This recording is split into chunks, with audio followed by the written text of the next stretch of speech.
Isang malakas na tunog ang umalingaw-ngaw sa terminal ng Los Angeles International Airport. Ngunit hindi ito putok ng baril. Ito ay isang matinis na tunog na humiwa sa hangin. Isang lalaki ang napahawak sa kanyang leeg at bumagsak sa sahig. Sa likod ng kanyang batok, isang mahabang karayom na pilak ang eksaktong nakatusok. Nagulat ang mga tao sa paligid. Ano iyon? Paano nangyari iyon? Maging ang mga ahente ng FBI ay natigilan. Isang salarin na armado lamang ng isang karayom, hindi baril o kutsilyo, ang napasuko sa isang iglap. Lahat ng mata ay napabaling sa isang direksyon. Sa isang sulok, isang babaeng Pilipina na mukhang pangkaraniwan lamang. Nasa mga 25 taong gulang, may hawak siyang isang travel pouch. Imposible. Yung babaeng yon? Ngunit may mas nakakagulat pa. Ang lalaking tinamaan ng karayom ay hindi namatay. Hindi lang siya makagalaw. Tila na paralisa ang kanyang katawan. Sino nga ba ang pagkakakilanlan ng mukhang ordinaryong Pilipinang ito? At anong sikreto ang itinatago ng maliit na karayom na iyon? Kung gusto mong malaman ang buong kwento ng kamangha-manghang pangyayaring ito, manatili lamang po. Ngayon, ibalik natin ng kaunti ang oras. Kung paano nagsimula ang lahat ng ito. 2 oras bago ang insidente, 1:00 ng hapon, si Clara Santos ay nakaupo sa departure waiting area ng Los Angeles International Airport. Bakas sa kanyang mukha ang kaba. Ito na ang araw ng kanyang pag-uwi sa Pilipinas matapos ang isang taong pag-aaral. Ngunit sa halip na kagalakan, mas nangingibabaw ang magkahalong emosyon sa kanyang puso. Kinuha ni Clara mula sa kanyang bag ang isang luma at gasgas na Filipino-English dictionary. Isang taon na niya itong ginagamit hanggang sa halos mabura na ang mga letra, ngunit hirap pa rin siya sa Ingles. Lalo na sa pagsasalita, "Is this seat taken?" Tanong ng isang babaeng blonde na nakaupo sa tabi niya. Natigilan si Clara at dali-daling binuklat ang diksyonaryo. Ah, no, it's not. Kahit nagaril ang kanyang Ingles, ngumiti ang babae at umupo. Are you from the Philippines? I love Filipino movies. Yes. Thank you. Tumango si Clara at bahagyang ngumiti. Bihira siyang makatanggap ng ganitong palakaibigang reaksyon. Sa katunayan, sa loob ng 1 taon, hindi naging maganda ang mga tingin na natanggap niya. Kapag nag-o-order siya sa isang coffee shop, iritabling mukha ang isinasalubong sa kanya ng mga barista. Sa klase, maging ang kanyang propesor ay naiinis sa kanyang hirap na pagsasalita ng Ingles. Ang isang sinabi ng propesor ay patuloy na tumatatak sa kanyang isipan. If you can't articulate your thoughts clearly, perhaps this isn't the right field for you. Noong mga sandaling iyon, namula ang mukha ni Clara at hindi siya nakapagsalita.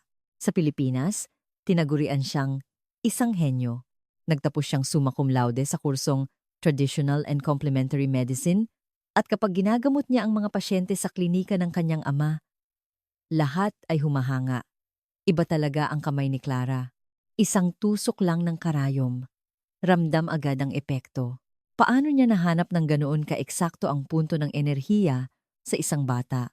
Ngunit dito, isa lamang siyang Asyano na hindi marunong mag-Ingles. Binuksan ni Clara ang kanyang bag at sinimulang ayusin ang mga gamit. Nasa loob nito ang mga kagamitan sa tradisyonal na panggagamot na bigay ng kanyang ama. Iba't ibang sukat ng karayom, mga ventosa, at isang espesyal na gawang malaking karayom. Ito ang tradisyon ng ating pamilya, anak. Tila naririnig niya ang boses ng kanyang ama. Pamana pa ito ng lolo mo at ginamit ko rin. Huwag mong pababayaan ang pag-aaral mo kahit nasa Amerika ka. Darating ang araw, magagamit mo yan. Noon, hindi niya maintindihan kung bakit kailangan niyang dalhin ang mabibigat na bagay na iyon. Ngunit ngayon, tila naiintindihan na niya. Ang mga ito ang kanyang pagkakakilanlan, ang pinagmumulan ng kanyang kumpiyansa. Hinawakan ni Clara ang malaking karayom. Doble ang haba nito kumpara sa karaniwang karayom at ginagamit ito para abutin ang malalalim na sentro ng daloy ng enerhiya o ki. Ngunit para kay Clara, may iba pa itong kahulugan. Bata pa lang siya, kapag umaakyat sila ng kanyang ama sa bundok, nagsasanay siyang itama ang malaking karayom sa isang target. Isa itong pagsasanay para matutunan ang eksaktong lokasyon ng mga pressure points at di naglaon, naging libangan na niya ito. Ituon ang isip, kontrolin ang hininga, at asintahin ang eksaktong punto. Dahil sa pagsunod sa turo ng kanyang ama, ang husay ni Clara sa paghagis ng karayom ay umabot sa antas ng sining, ngunit iyon ay sa Pilipinas. Dito, kapag sinabi niyang nag-aaral siya ng tradisyonal na panggagamot, itinuturing itong pamahiin. Naalala niya ang sinabi ng isang Amerikanong estudyante, "You mean that voodoo stuff with needles? That's not real medicine." Gusto sanang tumutol ni Clara noon, ngunit sumuko siya dahil sa kanyang kakulangan sa Ingles. Ngunit ngayon, uuwi na siya sa Pilipinas. Babalik na siya sa lugar kung saan siya kinikilala. Ibinaba ni Clara ang mga kagamitan sa kanyang bag at tiningnan ang relo. 2 oras pa bago ang boarding. At noon nga, isang anunsyo ang narinig mula sa airport speaker. "Attention all passengers. For security reasons, a portion of this terminal is now under lockdown." Hindi lubos na naunawaan ni Clara ang anunsyo. Ngunit sa bulong-bulungan ng mga tao sa paligid, alam niyang may hindi pangkaraniwang nangyayari, pero wala pa siyang kamalay-malay. Na malapit na siyang masangkot sa isang sitwasyong hindi niya kailanman inakala. Nagpasya si Clara na maglakad-lakad muna sa terminal para magpalipas ng oras. Matagal pa naman bago ang kanyang flight. Habang tinitingnan ang mga duty-free shop, isang lugar ang pumukaw sa kanyang pansin. Isang bookstore. Sa mga nakadisplay na libro, napansin niya ang isang aklat tungkol sa tradisyonal na panggagamot. Nakasulat na Chinese medicine ito, ngunit halos pareho lang ang nilalaman sa kanyang pinag-aaralan. Binuklat niya ang libro, ngunit nadismaya siya. Masyadong basic ang mga impormasyon at maraming mali. Mali ang lokasyon ng pressure point na ito. Pabulong niyang sabi nang biglang may nagsalita sa tabi niya. "Binabasa mo ba yan? Interesado ka ba sa Eastern medicine?" Isang nasa katanghaliang gulang na Amerikanong lalaki. Maayos ang suot nitong business suit at may mamahaling relo. Tila isang negosyante. "Ah, opo. Kaunti po." Nahihiyang sagot ni Clara. "Ako rin. Nagiging interesado na ako lately. Dahil sa stress sa trabaho, naghahanap ako ng iba't ibang paraan ng paggamot." "Opo, syempre. Kapag natumbok ang tamang pressure point, magsisimula na sanang magpaliwanag si Clara. Nang tumigil siya, masyadong mahirap ipaliwanag ang mga komplikadong terminolohiyang medikal sa Ingles. "Ah, it's okay. You're Filipino, right?" Ngumiti ng palakaibigan ang lalaki at iniabot ang kanyang business card. "James Walker, I do business here." Nang tingnan ni Clara ang business card, nagulat siya. Presidente pala ito ng isang malaking kumpanya, ang Walker International. "Clara Santos po. Nag-aaral po ako ng tradisyonal na panggagamot." "Oh, so you're a healer. Kung may oras ka, gusto sana kitang ipakilala sa anak ko. Hindi siya makatulog ng maayos dahil sa stress," sabi ni Mr. Walker. Ngunit nahirapan si Clara na ipaliwanag na estudyante pa lang siya. "Student pa lang po." "Well, you're studying it professionally, so that's enough." "Ah, that's my daughter." Itinuro ni Mr. Walker ang isang batang babae na blonde, mga 12 taong gulang, na nakaupo malapit sa first-class lounge. Nagbabasa ang bata. Ngunit paminsan-minsan ay makikita ang pagkabalisa sa kanyang mukha. "Emily lost her mother a few months ago. Since then, she's been having terrible nightmares." Bumaba ang tono ng boses ni Mr. Walker. "Doctors recommend medication, but I don't want to give such drugs to a child." Nalungkot si Clara. Sa tradisyonal na panggagamot, alam niyang may lunas sa ganitong kaso sa pamamagitan ng paggamot sa mga pressure point na konektado sa puso. Ngunit masyadong komplikado itong ipaliwanag sa Ingles. Talaga po? Kung may oras po kayo. Noon din, biglang nagkaroon ng kaguluhan sa lounge. All passengers, please remain calm. Nakita ang ilang security guard ng airport na pumapasok sa lounge. Pero may kakaiba.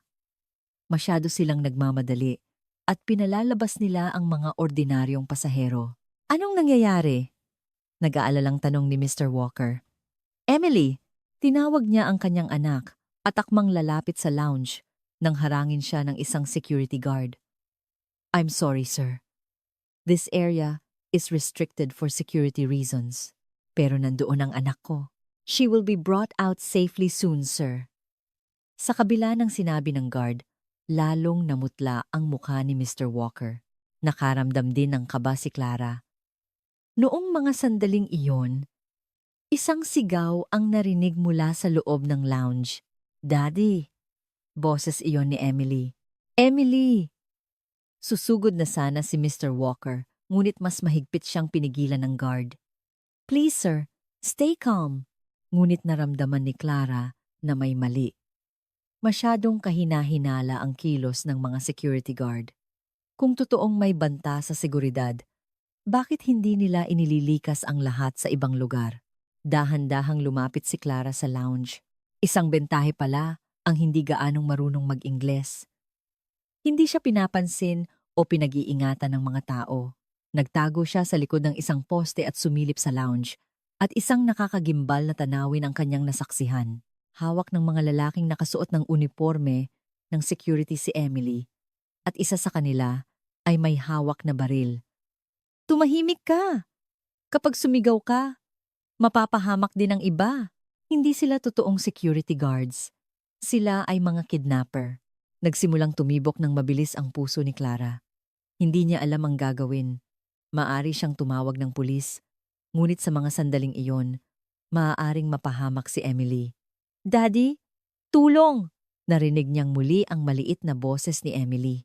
Puno ng luha ang mukha ng bata. Hindi na malaya ni Clara na nanginginig na ang kamay niya habang binubuksan ang kanyang bag. Ngunit magagawa niya kaya ito? Isa lang siyang ordinaryong estudyante na hindi marunong mag-Ingles. Gayunpaman, nang makita niya ang desperadong mukha ni Emily, hindi niya kayang manahimik na lang. Naalala niya ang laging sinasabi ng kanyang ama sa Pilipinas. Ang sining ng panggagamot ay para sa pagliligtas ng buhay. Iyan ang dahilan kung bakit natin ito pinag-aaralan, anak. Humugot ng malalim na hininga si Clara at nagpasya. Kailangan niyang gumawa ng kahit ano. Mula sa likod ng poste, mas pinagmasdan ni Clara ang sitwasyon. Tatlo ang mga kidnapper.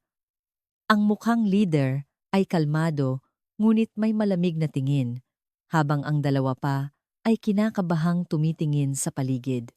Boss, wala na tayong masyadong oras. Baka dumating na ang FBI, sabi ng isa sa mga kasamahan niya. Manahimik ka! Sundin lang ang plano, malamig na sagot ng leader. Pinaupo niya si Emily sa isang silya at kinuha ang kanyang telepono. Mr. Walker, kung gusto mong maging ligtas ang anak mo, pakinggan mo akong mabuti. Sa labas ng lounge, kausap na ni Mr. Walker ang mga totoong security personnel. Ngunit wala pang nakakaalam sa tunay na sitwasyon. Tahimik na lumipat si Clara sa ibang anggulo para makalapit pa. Mas naging malinaw sa kanya ang mukha ni Emily. Takot na takot ang bata at nanginginig, ngunit pilit na pinipigilan ang pag-iyak. Magkano ang gusto ninyo? Narinig ang desperadong boses ni Mr. Walker mula sa kabilang linya. $20 million. Ihanda mo sa loob ng 2 oras. At kapag tinawagan mo ang pulis o FBI, hindi mo na makikita ang anak mo. Pero nandito na ang airport security. Kami na ang bahala dyan. Ang oras mo ay nagsisimula na ngayon. Ibinaba ng leader ang telepono. Mabilis na nagkalkula si Clara sa kanyang isip. Masyadong maikli ang 2 oras. At dahil may kaguluhan na sa airport, tiyak na darating din ang mga totoong pulis. Sa ganitong sitwasyon, baka mas maging desperado ang mga kriminal, naisip ni Clara. Habang nag-aalala siya, Isa sa mga kidnapper ang sumilip sa bintana at nagsabi, "Boss, may mga paparating na sasakyan ng pulis." "Ano?" Nanigas ang mukha ng leader. "May nakatawag na. Paano na to? Nasira ang plano natin." Nagpanik ang pangalawang kasamahan. Nag-isip sandali ang leader. Pagkatapos ay mas hinigpitan ang hawak kay Emily. "Baguhin ang plano. Dito tayo maghihintay. Kapag pumasok ang mga pulis, gagawin natin itong hostage situation." Hostage situation? Gagamitin natin ang bata bilang panangga para makalabas dito? Diretso tayong tatakas sakay ng eroplano. Kinilabutan si Clara. Kung mangyayari iyon, mas lalong malalagay sa panganib si Emily. "Ayoko! Daddy!" Umiiyak na sigaw ni Emily habang nagpupumiglas. "Tumahimik ka!"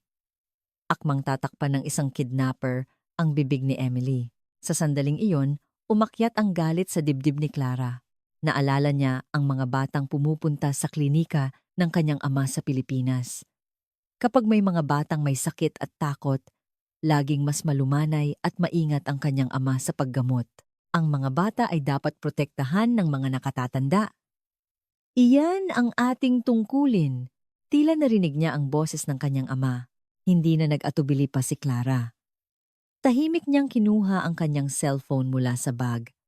Ngunit para i-report ito sa pulisya ng Amerika, kailangan niyang ipaliwanag ang sitwasyon sa Ingles. Habang pabulong na inihahanda ni Clara ang kanyang mga sasabihin, biglang narinig ang pagdating ng mga totoong pulis sa terminal. "Shit!" Nagmura ang leader habang nakatingin sa labas. "Nandito na sila.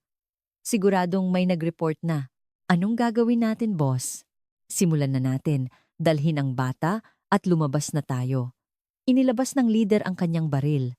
Ang iba pa niyang kasamahan ay naghanda rin ng kanilang mga armas.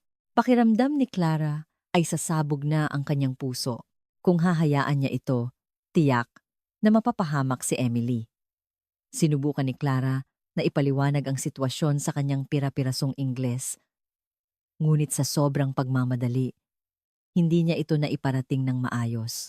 Sinabi ng operator na ikokonekta siya sa isang interpreter na marunong magtagalog, ngunit alam niyang matatagalan iyon. Samantala, pinatayo na ng mga kidnapper si Emily. "Galaw na. Sumunod ka ng tahimik." "Ayoko po. Daddy, tulong." Humagulgol si Emily. Ibinaba ni Clara ang telepono at muli niyang binuksan ang kanyang bag. Hinawakan niya ang kanyang mga kagamitan sa panggagamot gamit ang nanginginig na kamay. Ang malaking karayom, ang partikular na nadama niya. "Lolo, Papa, bigyan niyo po ako ng lakas ng loob," taimtim niyang dasal. Noon nagsimulang lumabas ang mga kidnapper mula sa lounge, kasama si Emily. Inilagay ng leader si Emily sa kanyang harapan, habang nakatutok ang baril sa ulo nito. "Umatras kayong lahat! Kung ayaw ninyong masaktan ang batang ito, padaanin ninyo kami." Nagsigawan sa takot ang mga tao sa terminal. Namutla ang mukha ni Mr. Walker habang nakatingin sa kanyang anak. "Emily! Daddy!" Puno ng desperasyon ang mga mata ni Emily. Mula sa likod ng poste, pinapanood ni Clara ang lahat ng ito. Hawak niya ang malaking karayom at buo na ang kanyang desisyon. Ngunit magagawa niya kaya ito? Kung magkamali siya, mas lalong mapapahamak si Emily. Gayunpaman, alam ni Clara, hindi niya kayang manood na lang. May kailangang kumilos. Baka ang kaalaman niya sa mga pressure points na itinuro ng kanyang ama at ang taon-taon niyang pagsasanay sa paghagis ay para sa pagkakataong ito. Huminga ng malalim si Clara at hinigpitan ang hawak sa malaking karayom. Ito na ang oras para magpasya. Hawak-hawak ang malaking karayom. Huminga ng malalim si Clara. Ito ang paraan ng paghinga na itinuro sa kanya ng kanyang ama noong bata pa siya. Alisin ang isip sa lahat. Pagtuunan lang ng pansin ang target at makikita mo ang daan. Tila narinig niya ang boses ng kanyang ama sa kanyang isipan. Ngunit ang realidad ay nakakatakot. May mga armas ang mga kidnapper at si Emily ang kanilang panangga. Isang pagkakamali lang At maaaring may mangyaring hindi na mababago, umatras kayong lahat. Sigaw ng leader. Mas hinigpitan niya ang pagkakahawak kay Emily. Sasakay kami sa eroplano kasama ang batang ito. Sinumang humarang ay malalaman kung ano ang mangyayari sa kanya. Napaatras sa takot ang mga pasahero sa terminal. Maging ang mga pulis ay nagpapanatili ng distansya. Sa isang hostage situation, hindi sila maaaring basta-basta lumapit, parang awa nyo na. Huwag niyong sakta ng anak ko. Ibibigay ko ang kahit anong gusto nyo. Manahimik ka! Huli na ang lahat. Dahil nasira ang plano namin, ibang paraan na ang gagamitin namin. Lalong naging malamig ang boses ng leader.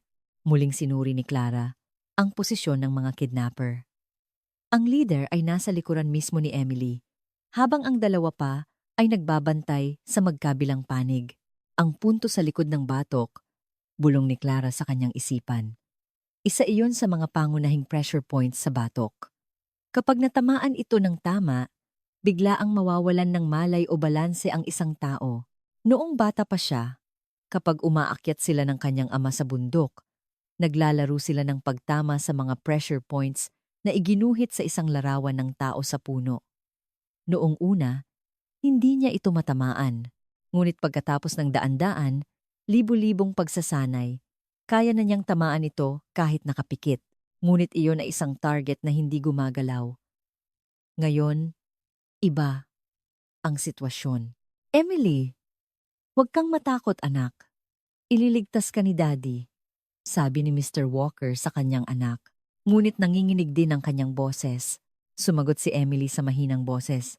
Daddy, takot po ako. Sa sandaling iyon, may nabuo sa isipan ni Clara. Kailangan niyang iligtas ang batang ito. Baka siya lang ang tanging taong makakagawa nito.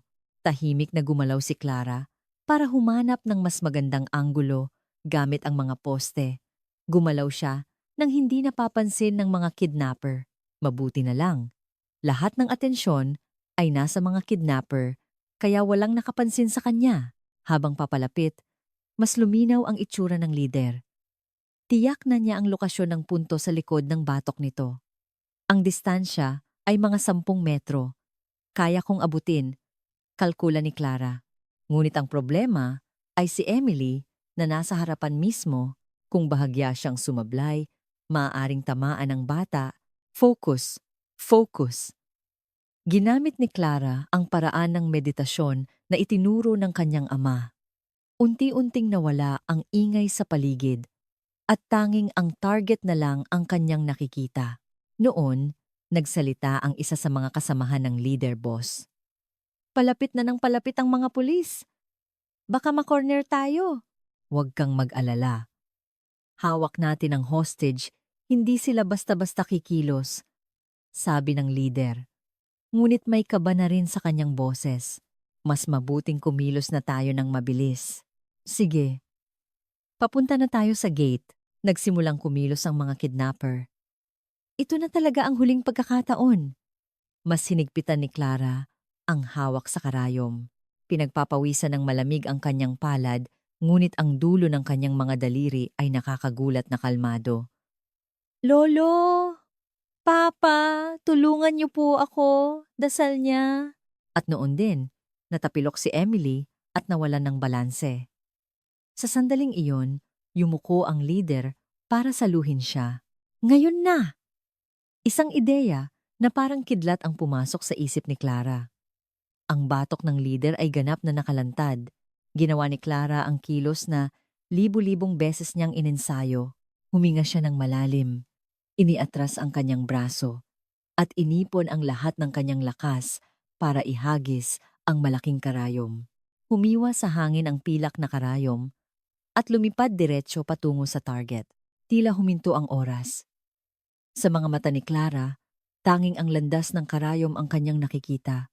At sa wakas, biglang hinawakan ng leader ang kanyang batok at nang hina. Ang malaking karayom ay eksaktong tumama sa punto. Ano? Anong nangyari? Nagulantang ang dalawa pa niyang kasamahan. Nawalan ng balanse ang leader at bumagsak sa sahig. May malay pa siya, Ngunit hindi niya makontrol ang kanyang katawan. Boss! Sumugod ang kanyang mga kasamahan, ngunit huli na. Emily! Ang buong terminal ay napuno ng kaguluhan. Mabilis na kumilos ang mga pulis para kontrolin ang sitwasyon at hindi nagtagal ay naaresto na rin ang dalawa pang kidnapper. Ngunit lahat ay nagtataka. Ano ba talaga ang nangyari? Saan nanggaling ang pilak na karayom na iyon? Si Clara ay nasa likod pa rin ng poste. Mabilis ang tibok ng kanyang puso, ngunit kasabay nito, nakaramdam siya ng malaking ginhawa. Nagtagumpay siya. Nagtagumpay talaga siya. Naging magulo ang buong terminal. Habang inaaresto ng mga pulis ang mga kidnapper, nagbulungan ang mga tao. Hindi makapaniwala sa nangyari. Saan galing yung karayom na yon? Sino ang naghagis? Imposible. Paano nangyari yon? Si FBI Agent Johnson ang nag-iimbestiga sa lugar. Maingat niyang sinuri ang malaking karayom na nakatusok sa batok ng lider. Kakaiba. To, hindi ito tama ng baril o saksak. Mukhang karayom po, sir. Sabi ng isang kasamang ahente. Karayom? Sino naman ang magdadala ng ganito kahaba at kakapal na karayom? Maingat na inalis ni Johnson ang karayom. Hindi pa rin maigalaw ng lider ang kanyang katawan. Kakaiba. Hindi naman malalim ang sugat, pero bakit hindi siya makagalaw? Inilipat ng mga mediko ang lider sa isang stretcher. Sinuri siya ng doktor, ngunit walang panganib sa kanyang buhay. Tila na paralisa lang ang ilang bahagi ng kanyang katawan. Samantala, mahigpit na yakap ni Mr. Walker si Emily. Okay na, anak. Daddy, takot na takot po ako. Umiiyak na sabi ni Emily sa bisig ng kanyang ama. Sino po ang nagligtas sa akin? Bigla na lang pong bumagsak yung masamang tao. Umiling si Mr. Walker. Hindi ko rin alam, anak. Pero isa itong milagro. Noon lumapit si Agent Johnson. Mr. Walker, may nakita po ba kayong doktor o nurse sa paligid kanina? Bakit po? Dahil itong karayom ay mukhang isang medical instrument at ang pagkaparalisa ng suspek ay hindi pangkaraniwan. Ipinakita ni Johnson ang karayom na nasa loob ng isang plastic bag. Mukha itong karayom para sa acupuncture, sabi ni Mr. Walker. Acupuncture? Ibig sabihin, may eksperto sa Eastern medicine dito? Ah! Ngayon ko lang naalala. Biglang may naalala si Mr. Walker. Kani-kanina lang, may nakausap akong isang Pilipinang estudyante. Sabi niya, nag-aaral daw siya ng tradisyonal na panggagamot. Isang Pilipinang estudyante? Nasaan na siya ngayon? Tumingin-tingin sa paligid si Johnson. Sa mga oras na iyon, nagtatago pa rin si Clara sa likod ng poste. Alam niyang hinahanap siya, ngunit takot siyang magpakita. Ako ba talaga ang gumawa nun? Hindi makapaniwala si Clara sa sarili. Hindi niya inakala na ang mga pagsasanay nila ng kanyang ama ay magiging epektibo sa isang totoong sitwasyon. Ngunit kasabay nito, nag-aalala rin siya. Ano kaya ang iisipin ng mga tao sa kanya? Hindi kaya sila matakot? Officer! Tumakbo ang isang pasahero papunta sa ahente ng FBI. Nakita ko po kung sino ang naghagis ng karayom. Talaga? Sino? Isang batang babaeng Asyano. Nandoon siya malapit sa poste kanina. Tumingin si Johnson sa direksyong iyon, ngunit nakalipat na si Clara sa ibang lugar. Wala na siya ngayon. Pero sigurado po ako, doon siya galing. Sige, hahanapin namin siya, sabi ni Johnson at inutusan ang kanyang mga tauhan. Haluhugin ang buong terminal. Hanapin ang babaeng Asyano. Lalong kinabahan si Clara. Ayaw niyang mapansin ng ganito. Gusto niya lang sanang umuwi ng tahimik sa Pilipinas. Ngunit narinig niya ang boses ni Emily. Daddy, gusto ko pong mahanap yung nagligtas sa akin para makapagpasalamat ako. Hahanapin natin siya, anak. Malaki ang utang na loob natin sa kanya. Naguluhan ang isip ni Clara. Sa isang banda, masaya siyang ligtas si Emily. Sa kabilang banda, nabibigatan siya sa lahat ng atensyong ito. Noon, isang anunsyo ang narinig sa terminal. Attention all passengers. Any witnesses or individuals involved in the recent incident are requested to proceed to the information desk. Lalong nanliit si Clara. Paglingon niya, isang staff ng airport. Kayo po ba? Yung galing sa Pilipinas? Natigilan si Clara at tumango na lang. Pinapahanap po kayo ng FBI. Pwede po ba kayong sumama sa akin sandali? Walang nagawa si Clara kundi sumunod. Nanginginig ang kanyang mga binti. Nang makita ni Johnson si Clara, kumislap ang kanyang mga mata. Hindi makapagsalita si Clara. Narinig ko na nag-aaral ka raw ng acupuncture. Alam mo ba kung ano ang karayom na ito? Ipinakita ni Johnson ang malaking karayom. Bumilis ang tibok ng puso ni Clara. Tiyak na iyon ang karayom na inihagis niya. Isa po itong malaking karayom. Mahinang sabi niya. Malaking karayom? Para saan ito ginagamit? Para po maabot ang malalalim na sentro ng enerhiya at posible bang maparalisa ang isang tao gamit ito? Sa tanong ni Johnson, lalong nataranta si Clara. Kapag natamaan po ang eksaktong punto, maaaring pansamantalang maparalisa ang katawan. Talaga? Noon lumapit si Mr. Walker. Siya po ba? Sumenya si Johnson kay Mr. Walker. Tinitigan ni Emily si Clara at biglang nagsalita. Nakita ko po si ate. Nandoon po siya. Nakatingin sa akin. Lahat ng mata ay napabaling kay Clara. Naintindihan niyang hindi na niya ito maitatago.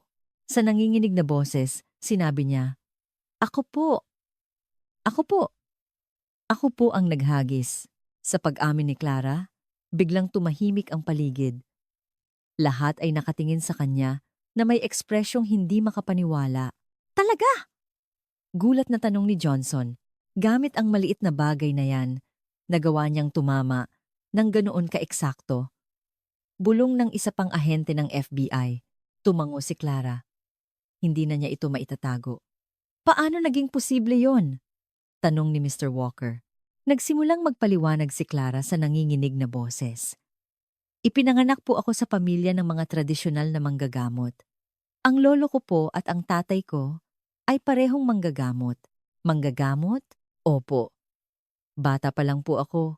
Kinakabisado ko na ang lokasyon ng mga pressure points at natuto na po ako ng acupuncture. Inilabas ni Clara mula sa kanyang bag ang mga kagamitan niya. Iba't ibang sukat ng karayom at mga ventosa. Wow! Humanga ang mga tao. Pero ang makapaghagis ng karayom.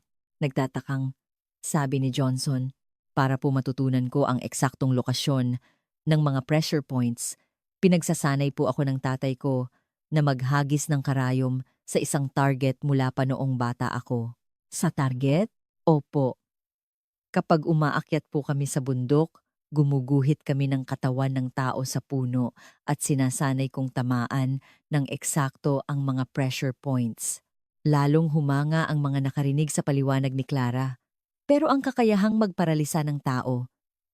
Walker, may punto po na tinatawag na Feng Qi sa batok. Kapag natamaan iyon ng tama, pansamantalang mawawalan ng balanse ang katawan, paliwanag ni Clara habang itinuturo ang kanyang batok. Kamangha-mangha, sabi ng isang mediko mula sa FBI. Sa katunayan, ang suspek ay walang panganib sa buhay. Ngunit hindi niya maigalaw ang kanyang katawan. Gaano katagal ang epekto niyan? Tanong ni Johnson. Karaniwan po, 2 hanggang 3 oras. Bumabalik na po sa normal, wala pong permanenteng pinsala. Sa sagot ni Clara, lalong humanga ang lahat. Kahanga-hanga. Isang penomeno na mahirap ipaliwanag sa Western medicine, sabi ng mediko. Noon, lumapit si Emily kay Clara. Ate, ikaw po ang nagligtas sa akin? Nahihiyang tumango si Clara. Salamat po, biglang niyakap ni Emily si Clara. Takot na takot po ako. Kung wala po kayo, hindi ko po alam kung anong mangyayari sa akin. Nagsimulang mamuo ang luha sa mga mata ni Clara. Ang lahat ng kaba at takot na naramdaman niya ay tila biglang naglaho. Buti na lang! At hindi ka nasaktan. Lumapit din si Mr. Walker kay Clara at yumuko ng malalim. Maraming, maraming salamat. Ikaw ang nagligtas sa buhay ng anak ko. Malaki ang utang na loob namin sa iyo. Naku po, wala po iyon. Ginawa ko lang po ang tama, sabi ni Clara. Tama? Ang isang ordinaryong tao ay walang magagawa sa ganoong sitwasyon, sabi ni Johnson. At gaano karaming tao ang may kakayahang maghagis ng karayom nang may ganoong katumpak? Kahanga-hanga ka talaga. Nagsimulang pumalakpak ang mga pasahero sa paligid. Nabigla si Clara. Ito ang unang pagkakataon na nakatanggap siya ng ganitong atensyon. Pero bakit po kayo nagtago kanina, ate? Inosenteng tanong ni Emily. Natakot po ako. Paano kung nagkamali ako? Tapat na sagot ni Clara. At baka isipin po ng mga tao na kakaiba ako. Kakaiba? Bakit naman? Nagtatakang tanong ni Mr. Walker. Dito po kasi, marami ang tingin sa Eastern medicine ay pamahiin lang. Humina ang boses ni Clara. Sa loob po ng 1 taon kong pag-aaral dito, hindi po talaga kinilala ang pinag-aaralan ko. Naging seryoso ang mukha ni Mr. Walker.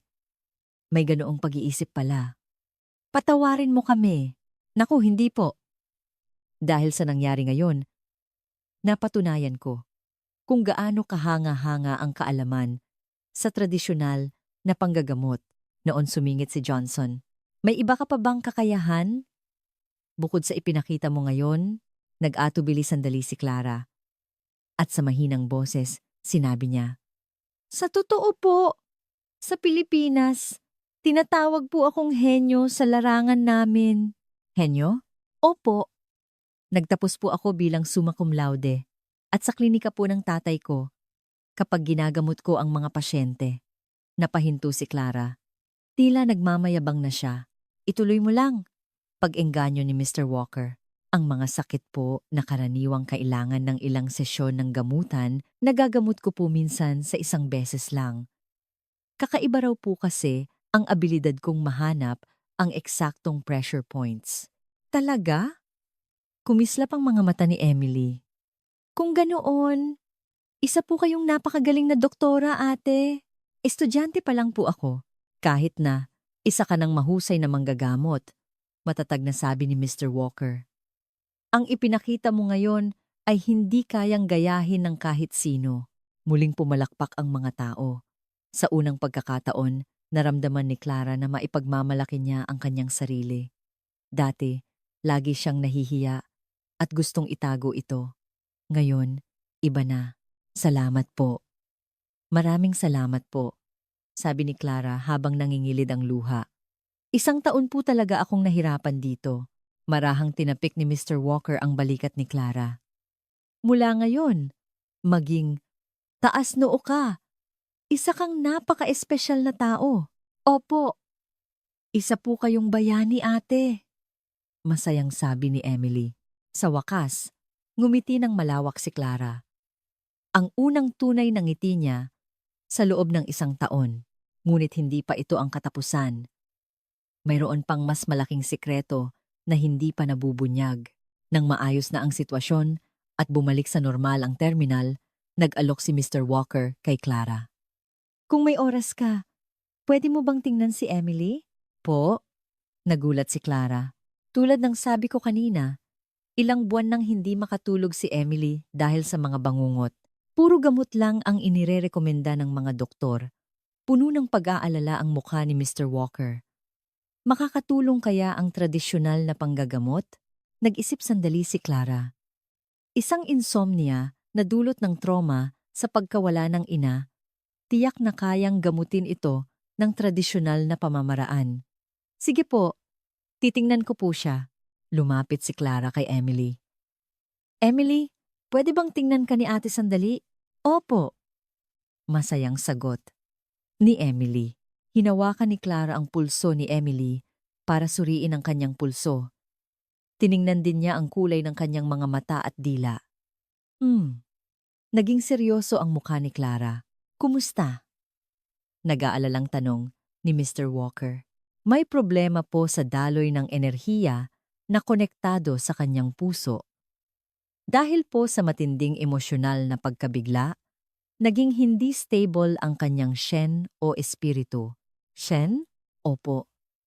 Sa aming larangan, pinaniniwalaan po na konektado ang isip at katawan. Ang sugat sa puso ay nakakaapekto rin sa katawan. Magagamot po ba iyan? Siyempre po. Pero, nag-atubili si Clara. May problema ba? Wala naman po. Kailangan ko lang po ng mas espesyal na karayom para sa tamang gamutan. Inilabas ni Clara mula sa kanyang bag ang isang gintong karayom. Mas manipis ito kaysa sa ibang karayom at kulay ginto. Wow! Ano po yan? Namangha si Emily. Ito ay isang gintong karayom. Pamana pa ito sa aming pamilya. Karayom na gawa sa ginto? Nagulat si Mr. Walker. Opo.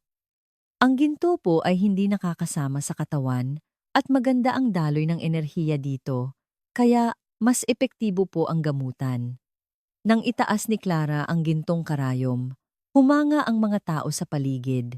Akala ko sa museo ko lang makikita ang ganyan, bulong ni Agent Johnson. Ganun po ba yan kahalaga? Opo. Ito po ang pinakamahalagang pamana sa akin ng aking ama. Ginamit na po ito mula pa sa panahon ng lolo ko. Kaya sa mga espesyal na pasyente ko lang po ito ginagamit. Espesyal na pasyente? Opo. Sa mga kaso na hindi kayang gamutin ng ordinaryong karayom o lalo na kapag mahalagang tao ang gagamutin. Tumingin si Clara kay Emily. Espesyal na tao sa akin si Emily. Kahit ngayon lang kami nagkita, masayang-masaya po ako na nailigtas ko siya. Naluha si Emily. Ate, sisimulan ko na ang gamutan. Hindi ito masakit. Kaya huwag kang mag-alala. Nahanap ni Clara ang Shenmen point sa pulso ni Emily. Ito ang punto para pakalmahin ang isip. Itinusok ang gintong karayom sa pulso ni Emily. Talagang hindi ito masakit. Ang galing. Hindi po masakit. Ngayon, sa ulo naman. Inilagay din ni Clara ang karayom sa Baihui point sa tuktok ng ulo ni Emily. Ito naman ay para linawin ang isip at alisin ang mga bangungot. Ang kilos ng kamay ni Clara habang naglalagay ng karayom ay tila isang sining.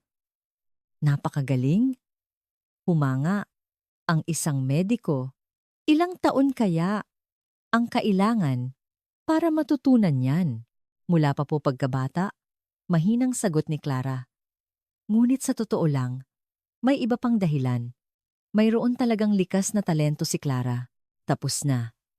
Pagkatapos ng 10 minuto, inalis na ni Clara ang mga karayom. Anong pakiramdam mo? Parang kumalma po ang isip ko, sabi ni Emily. At lumilinaw din po. Mabuti. Simula ngayong gabi, makakatulog ka na ng walang bangungot, nakangiting sabi ni Clara. Talaga po! Puno ng pag-asa ang boses ni Mr. Walker. Opo. Pero para tuluyang gumaling, mas maganda kung makakaulit pa ng ilang beses. Kung ganoon, pwede ka bang pumunta sa bahay namin para ipagpatuloy ang gamutan? Alok ni Mr. Walker. Nagulat si Clara. Bukas na po kasi ang uwi ko sa Pilipinas, kahit bago ka lang umalis. Please? Para kay Emily. Nagmakaawa si Mr. Walker. Tiningnan ni Clara ang mukha ni Emily. Talagang mas panatag na ang itsura ng bata. Sige po. Susubukan kong i-delay ng kaunti ang flight ko. Talaga? Salamat po.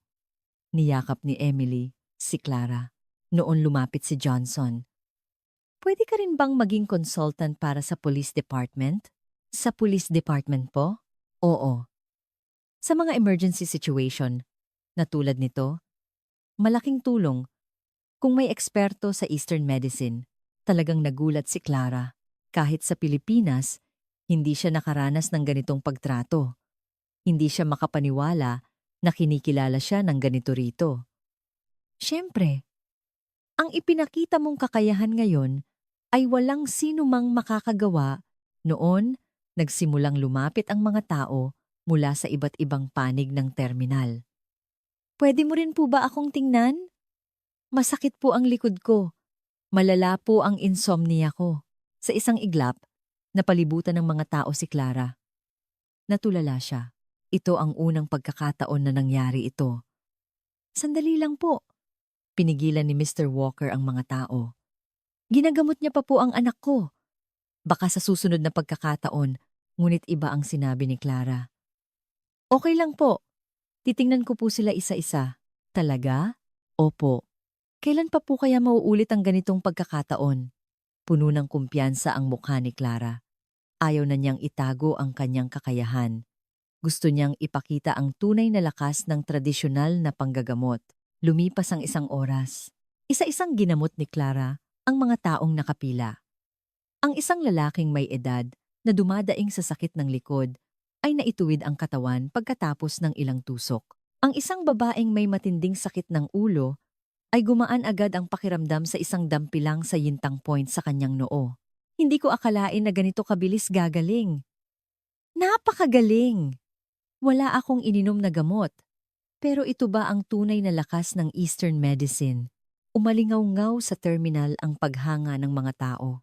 Para kay Clara, parang panaginip ang lahat. Isang taon na ang nakalipas, nang una siyang dumating sa Amerika, walang sinumang pumansin sa kanya.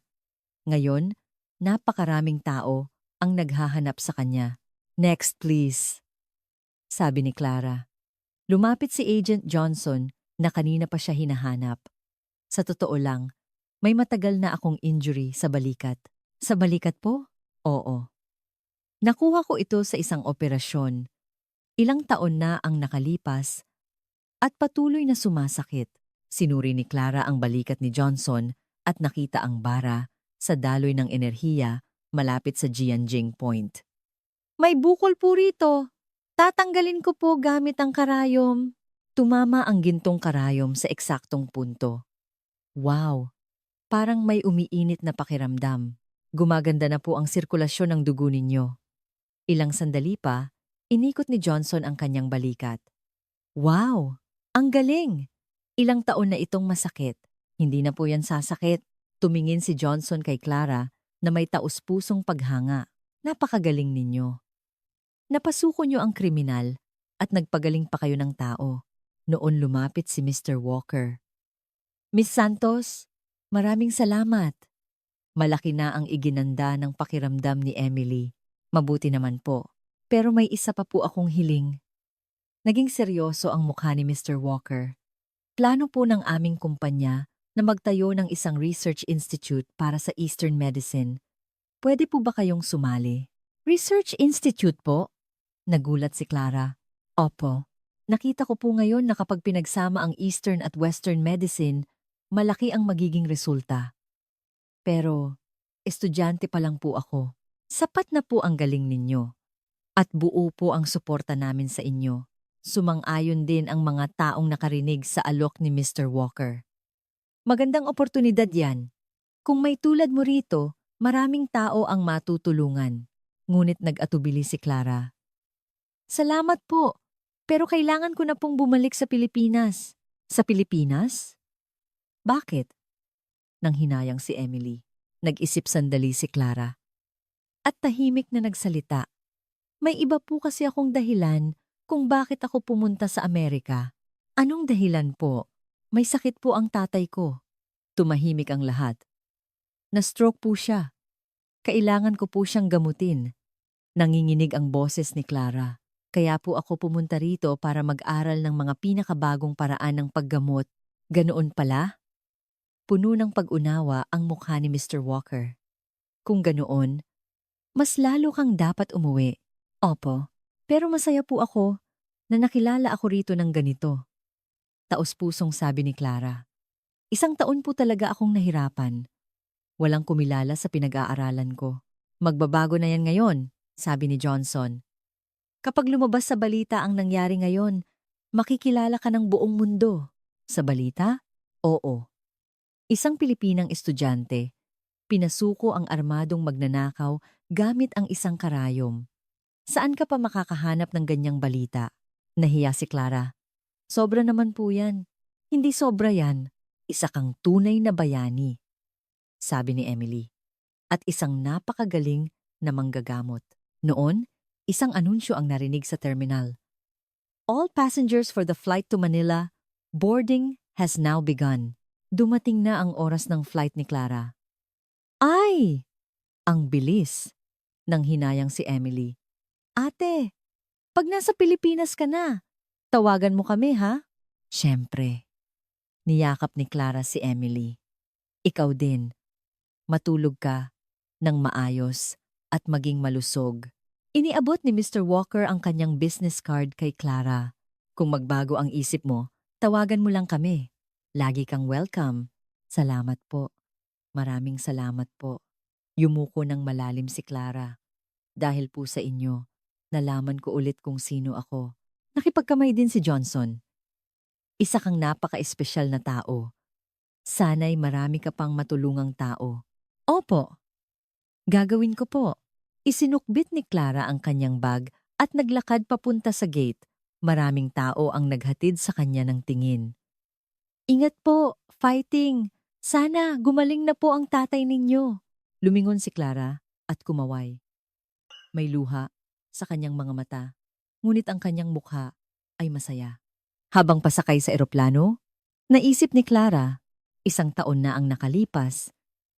Isa lang siyang estudyanteng walang tiwala sa sarili.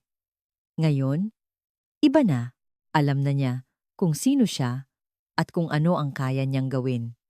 At higit sa lahat, natuklasan niyang kaya niyang magligtas at magpagaling ng tao gamit ang kanyang kakayahan. Papa, maghintay lang po kayo. Uuwi na po ang anak ninyo. Bulong ni Clara sa kanyang isipan habang nakatingin sa labas ng bintana. At pagagalingin ko po kayo. Umalis na ang eroplano. Ang eroplanong sakay si Clara papuntang Pilipinas ay lumipad ng mataas. Sa ibaba, kumakaway pa rin si Emily. Ate, magkita po tayo ulit. Hindi ito isang simpleng pamamaalam. Ito ay isang bagong simula. Ang sandali kung saan natuklasan ng isang mukhang ordinaryong tao ang kanyang tunay na potensyal at lumipad patungo sa mundo. At tinatanong nito ang bawat isa sa atin. Sa loob mo, wala bang nakatagong kamangha-manghang kakayahan na hindi mo pa natutuklasan? 6 na buwan makalipas, sa Maynila. Si Clara ay nasa klinika ng kanyang ama. Nag-aasikaso ng mga pasyente, ngunit iba na ang lahat kumpara sa dati. Ma'am Clara, totoo po ba yung nangyari sa Amerika? Tanong ng isang pasyente. Napanood ko po sa balita, pinasuko niyo raw po ang magnanakaw gamit ang karayom. Nahihiyang ngumiti si Clara. Swerte lang po iyon. Ngunit ang tingin ng mga pasyente ay ibang-iba na. Puno ito ng paggalang at tiwala. Matapos maibalita sa buong mundo ang insidente sa Amerika, naging sikat si Clara sa isang gabi. Ngunit para sa kanya, may mas mahalaga siyang dapat gawin. Papa, kumusta po ang pakiramdam ninyo ngayon? Lumapit si Clara sa kanyang ama na nakahiga sa kama. Malaki na ang igininhawa ko. Mula noong umuwi ka, araw-araw akong gumagaling. Mahina pa ang boses ng kanyang ama, ngunit mas malinaw na kaysa dati. Tingnan ko po ang pulso ninyo. Sinuri ni Clara ang pulso ng kanyang ama. Mas stable na ito. Gumaganda na rin po ang sirkulasyon ng dugo ninyo. Malapit na po kayong makatayo. Talaga, anak? Nagkaroon ng pag-asa sa mukha ng kanyang ama. Opo, pinagsasama ko po ang mga bagong paraan ng paggamot na natutunan ko sa Amerika at ang ating tradisyonal na pamamaraan. Talagang nagbago si Clara. Ang karanasan niya sa Amerika ay ganap na nagpabago sa kanya. Dati, sinusunod niya lang ang mga itinuro ng kanyang ama. Ngayon, gumagawa na siya ng sarili niyang paraan ng paggamot. Malaki rin ang naitulong ng mga materyales na ipinadala ng mga doktor na nakilala niya sa Amerika. Natuklasan ko po na mas maganda ang epekto kapag pinagsama ang Western at Eastern medicine, sabi ni Clara habang itinuturo ang mga dokumento sa kanyang mesa. Ganoon pala, malaki na talaga ang inunlad mo, anak. Proud na sabi ng kanyang ama. Noon, bumukas ang pinto ng klinika. Clara, pumasok ang kaibigan niyang si Mila. Ang dami mong pasyente ngayon ah. Puno ang waiting area. Oo nga eh. Nakakapagod na nga sa sobrang dami. Sagot ni Clara. Pero magandang bagay yan, di ba? Lahat sila Ikaw ang hinahanap. Oo nga, pero may mas malaking iniisip si Clara. Mila, may alok sa akin. Anong alok? Tumawag sila mula sa Amerika. Gusto nilang magtayo kami ng research institute. Nanlaki ang mga mata ni Mila. Talaga? Babalik ka sa Amerika? Hindi ko pa alam. Nandito si Papa. Nag-aalalang sabi ni Clara. Noon, nagsalita ang kanyang ama. Papa, kung mas marami kang matutulungang tao doon, dapat kang pumunta. Pero ang gamutan ninyo, malaki na ang igininhawa ko. At kahit nandito ako, hindi ko na magagawa ang mga malalaking bagay. Nagulat si Clara sa sinabi ng kanyang ama. Isipin mo ang ginawa mo sa Amerika. Isang buhay ang iniligtas mo. Ilan lang ang magagamot mo rito. Pero doon, daan-daan, libo-libo ang matutulungan mo. Puno ng kumpiyansa ang boses ng kanyang ama at higit sa lahat. Iyan ang gusto mong gawin, di ba? Hindi makapagsalita si Clara. Alam na alam ng kanyang ama. Noong nasa Amerika ka, doon ka pinakakuminang. Habang pinapanood kita sa balita, sobrang proud ako.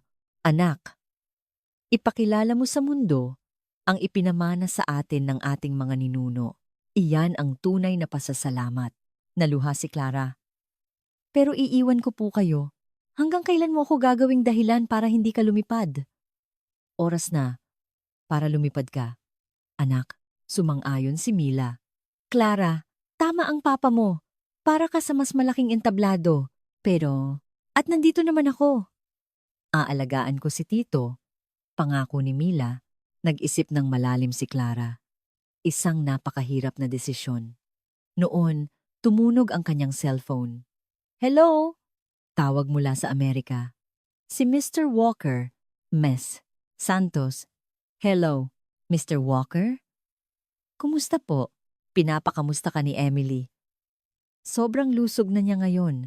Mabuti naman po, tungkol sa Research Institute. Napag-isipan mo na ba? Puno ng pag-asa ang boses ni Mr. Walker. Sa totoo po, hindi pa po ako nakakapagdesisyon. Ganoon ba? May isa pa pala akong sasabihin. Ano po iyon? Tumawag din ang Harvard Medical School. Gusto ka nilang imbitahan bilang isang visiting professor. Nagulat si Clara. Harvard po? Oh, gusto ka nilang kunin bilang pioneer sa pagsasama-sama ng Eastern at Western medicine research. Isang pagkakataon na sa panaginip lang posible. Tumingin si Clara sa kanyang ama. Ngumiti ito at tumango. Pwede po ba akong humingi ng kaunti pang oras? Siyempre. Pero hindi kami makakapaghintay ng matagal. Pagkatapos ng tawag, napabuntong hininga si Clara. Harvard, hindi makapaniwala si Mila. Clara, grabe yan! Huwag mong palampasin ang pagkakataong yan, tama. Hindi mo dapat palampasin yan. Sang-ayon din ng kanyang ama. Tumingin si Clara sa labas ng bintana. Sa malayo, may isang eroplanong dumadaan. Habang pinapanood ito, naintindihan ni Clara kung ano ang tunay niyang pangarap. Isang taon makalipas.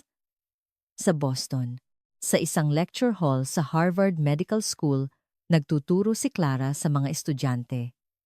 Sa Eastern Medicine, itinuturing na iisa ang katawan at isip. Ito ang pinakamalaking pagkakaiba nito sa Western Medicine. Mahigit 100 estudyante ang nakikinig ng mabuti. May tanong po ba? Nagtaas ng kamay ang isang estudyante. Professor Santos, totoo po ba na kayang maparalisa ang isang tao gamit lang ang isang karayom? Nagtawanan ang mga estudyante. Ito ang tanong na gusto ng lahat malaman. Posible. Ngunit kailangan ng eksaktong kaalaman sa anatomy at maraming taon ng pagsasanay, mahinahong sagot ni Clara. At ang pinakamahalaga, dapat gamitin ang kakayahang iyon para magligtas ng buhay. Pagkatapos ng klase, bumalik si Clara sa kanyang opisina. Sa pader, nakasabit ang iba't ibang parangal. Outstanding Professor of the Year, Award for East-West Medical Fusion Research, Humanitarian Medical Service Award. Ngunit ang tingin ni Clara ay napunta sa isang litrato sa kanyang mesa. Isang litrato, kasama si Emily. Tok-tok, may kumatok. Pasok. Bumukas ang pinto at isang pamilyar na mukha ang lumitaw. Ate Clara, si Emily.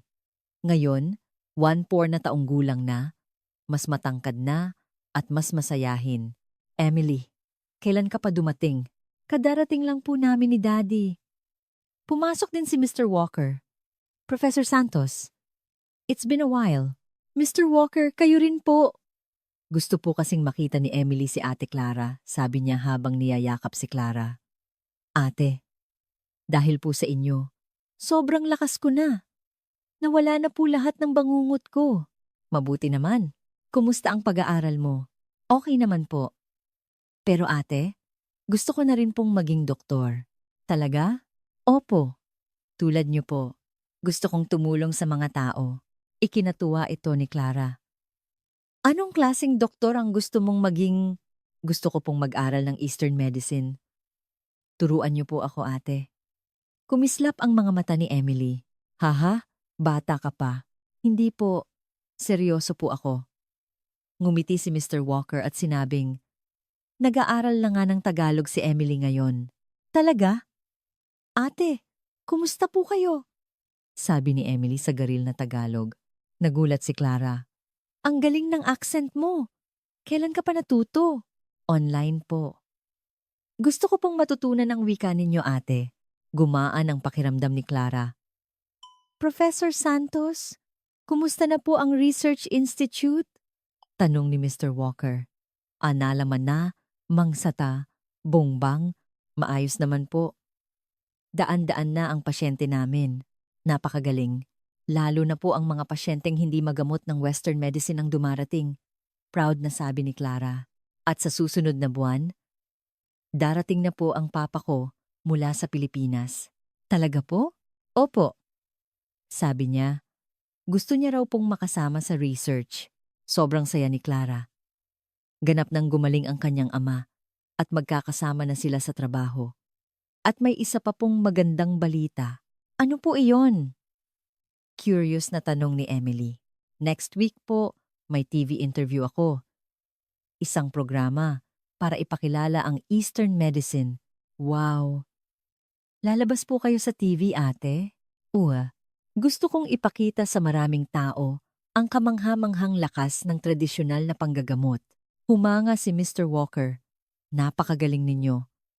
Sino ang mag-aakala na ang mahiyain na estudyanteng nakilala natin sa airport 2 taon na ang nakalipas ay magiging ganito? Ngumiti si Clara. Ako rin po, hindi makapaniwala. Noon, hirap pa akong mag-Ingles. Ngayon, parang ibang tao na ako. Opo. Isa po kayong superhero, ate. Tuwang-tuwang sabi ni Emily. Noon, tumunog ang cellphone ni Clara. Hello, anak. Ako ito. Tumawag ang kanyang ama mula sa Pilipinas.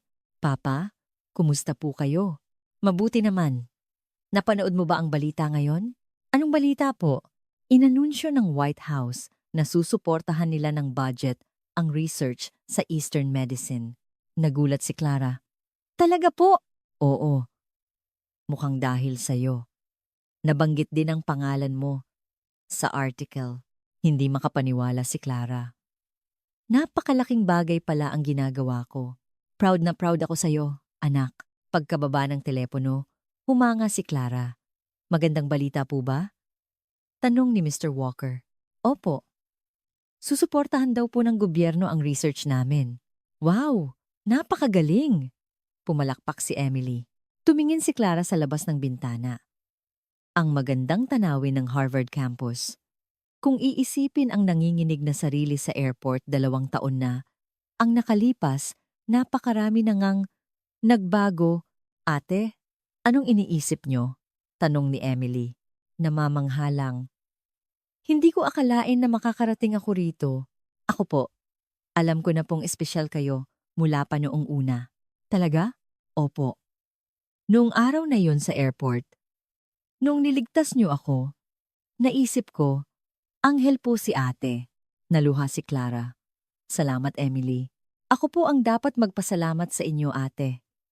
Dahil po sa inyo, nagkaroon ako ng bagong pangarap, sabi ni Mr. Walker. Professor Santos, napakaraming buhay na po ang binabago ninyo. Hindi po. Ako rin po. Marami akong natututunan, mahinang sagot ni Clara. Ano po ang plano ninyo sa hinaharap? Gusto ko pong turuan ang mas marami pang tao. At gusto kong bumuo ng isang bagong paraan ng paggamot na pinagsasama ng husto ang Eastern at Western medicine. Ang galing! Humanga si Emily. At balang araw, gusto ko ring magtayo ng ganitong research institute sa Pilipinas. Lalong lumalaki ang mga pangarap ni Clara. Pababa na ang araw.